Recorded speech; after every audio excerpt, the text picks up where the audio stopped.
How many hours last week did you spend watching other people live on social media, on screens, in other people's stories?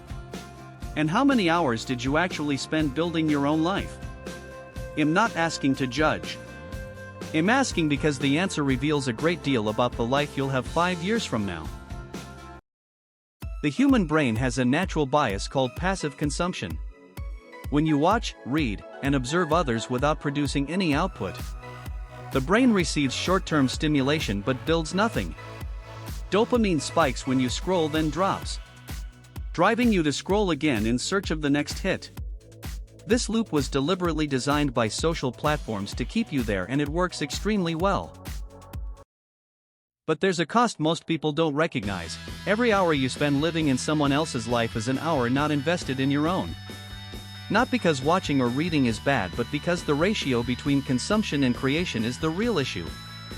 People who build genuinely remarkable lives tend to create more than they consume, not necessarily consuming less, but always having some form of output. Author James Clear in Atomic Habits introduces the concept of identity-based habits grounded in who you want to become. Instead of asking what do I want to achieve, ask who do I want to be. Someone who wants to writes every day, even if it's just 200 words.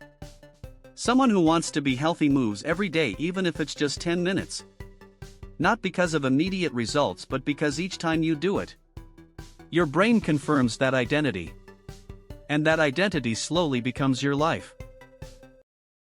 Watching other people's lives isn't wrong. Sometimes it's inspiration, sometimes it's learning. But if you're watching because you don't know what to do with your own life, that's a signal to stop and ask yourself honestly, what do I actually want? That question is frightening, not because it's hard, but because it requires you to take responsibility for the answer. Life does not write itself.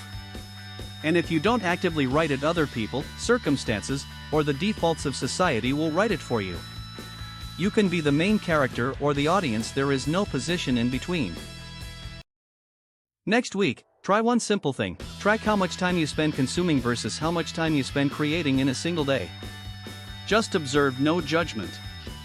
That number will tell you more about yourself than any personality quiz ever could.